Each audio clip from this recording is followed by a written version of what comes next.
Hey everybody, this is India with Fashion Home Life by E. First off, thank you so much for either returning to my channel or trying my video out. Let's go ahead and get into the topic for today because I don't want to keep you too long. Let's get to the point.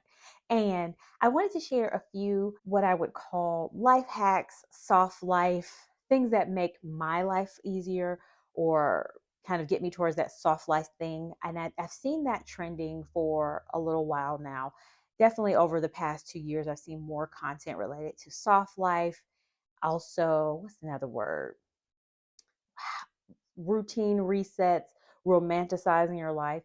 And a lot of videos that you do see, some of them, as far as like the soft life topic, is at least the ones that's pushed to me.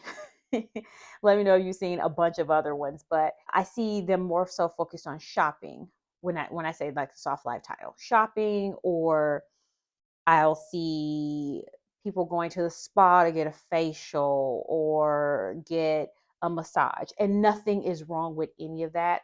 All of those things, I love them. But there are other things that do add to your life. Our life hacks allow you to live a softer life, an easier life, whatever you want to call it. And I wanted to talk about those today, at least from my perspective. And I would love if you would throw in the comments down below your experiences and tips. We can all learn from each other. Now, first up is going to be routines. For me, I am a big routine person.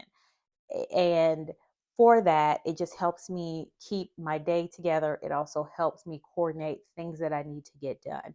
And something in your routine or the entire routine itself, whatever it is, depending on it, does not completely work for you anymore, it's okay to change it. I realized that after years and years and years of me, and as I've gotten older, I'm allowing myself to change and evaluate how I do things. And it's okay to do things differently. I have to tell myself that.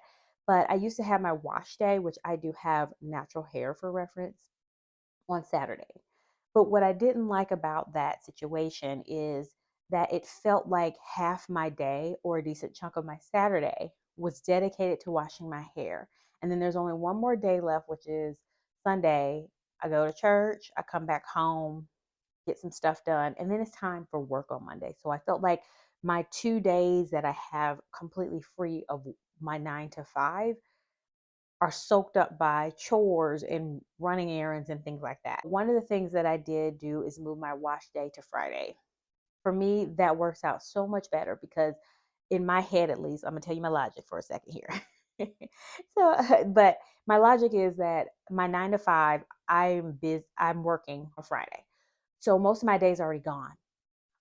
And if most of my day is already gone, why not just go ahead and eat it up by washing my hair and getting that chore that takes several hours on my Saturday and do it on Friday, and I get it done. And I like that so much more than doing that. Another thing that I used to do was I would work out Monday, Wednesday, and then on Saturday. And I'm not counting my walking, I'm just talking about like cardio, full cardio. And like I said, I also wanted to free up my Saturdays. I didn't want to go to the gym. I didn't want to feel it with running errands after the gym and then I take a nap and then I have to wash my hair. So I also then moved my workout, which is my weightlifting class, I moved that to during the week. That helps free up my Saturday. And I still wake up with an alarm to make sure I just get going when I need to, but it feels my Saturdays now feel freer. And so those are some examples of how you can evaluate your routine, feel if something's not serving you or it's not completely meeting the needs that you have, it's okay to change it. And I'm telling you that as I'm telling myself that too. Another thing that I have done is as I try to get new tools and add things to my home or my life, things like that, I try to make things easier for me. Like, what's that way I can make things easier? Everybody has to do chores. If you have a person that cleans up your house once a month or once a quarter, that is amazing. But you still have to clean up, whether you have a housekeeping service or not. The day to day of picking up things, washing dishes, you still have to do that. One of those things that we recently changed out, which this is not sponsored, but Amazon or who else, Bissell, if you guys want to reach out, I'm totally for that. But I, as of October, bought a new Spin Wave Bissell mop. When I tell you this thing has made all the difference, I no longer am leaning over and pushing the mop stick while I'm trying to clean the floor. And I love that. I just stand up straight back, lazy Susan it, and you let the spin pads do the work. Now, there are sometimes where things are harder to get up off the floor, and I do have to scrub that. But for the most part, I'm not scrubbing the entire 15 to 20 minutes or however long it's taking me to mop to do that. And this was a gradual thing. I first started with a type of Swiffer type mop because I said I'm not doing the traditional make some mop water and then have to wring out the mop. So from there I went to a type of mopping pad, a system like a Swiffer. But I got tired of my Swiffers breaking on me. Every 3 years I needed to buy a new Swiffer. So when this last Swiffer broke, which was in October, I got this mop and I love it. On the second floor of my house, I still have a steam mop that's made by, it's actually a partnership between Bissell and Swiffer. I still have that on my second floor. But after using this mop, I did not want to use that steam mop in my bathrooms. And I said, I'm pulling this thing all the way up the stairs. And I am mopping with this Bissell spin mop. I am considering getting the cordless version to put on my second floor because I have not been willing to clean my master bathroom or my other bathroom that I have on the second floor with my other mop that I have. I'm not leaning over and pushing anything anymore. So finding tools that are going to be helpful, or even if that services that makes your life easier, these are things that help you get through life or help you not waste time on things that you don't have to do or don't want to do. And these are just some of the examples. The other thing that I wanted to mention is that I've noticed how lighting helps me out. And by that, I mean, a few years ago, I was on a project and it was a very stressful project. It was a difficult client. And in the mornings, rather than just flipping on my office lights, I started using softer lighting just to help me gradually get into the day. That helped manage my mood. So in my loft area, I have the kind of like yellow kind of tinted lights, soft white, I think they call them. I'll turn those on in the morning. And I noticed after a few days of me doing that, oh, I feel more relaxed when having to deal with this difficult client that I'm dealing with, or having this difficult conversation, or dealing with just in general all of the stuff that I have to deal with and helping my mind get ready for my workday.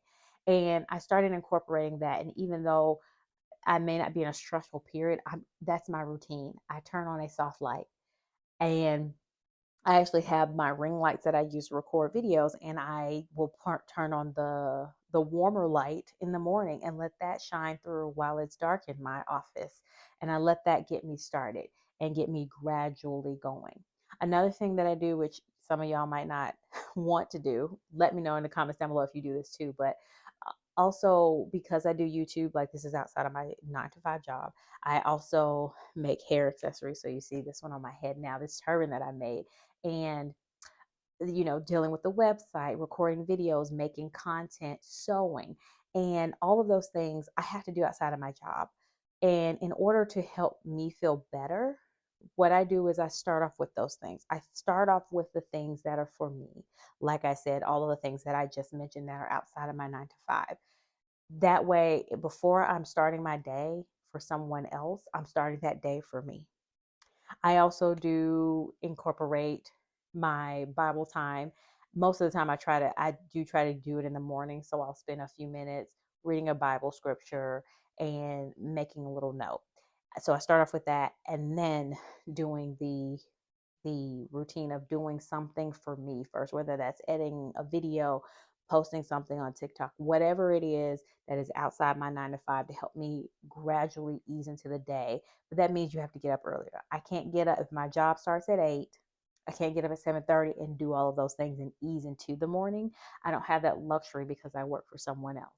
So in order to be able to ease into the day and gradually get the things that I need to get done outside of my 9 to 5 done, then I get up earlier. So then way I can take time to talk to God. I also can take that time to spend time or talk to God, but I can also take that time to work on something that is for me, gradually ease myself into the day. And then I feel better about getting work done for someone else because I've done some things for me first. Let me know in the comments down below if any of these tips have helped you. Also, share your tips with you on how you have a life hack, make life easier. We can all learn from each other, and I completely appreciate your time. And thank you so much for watching. Make sure you come back. Bye.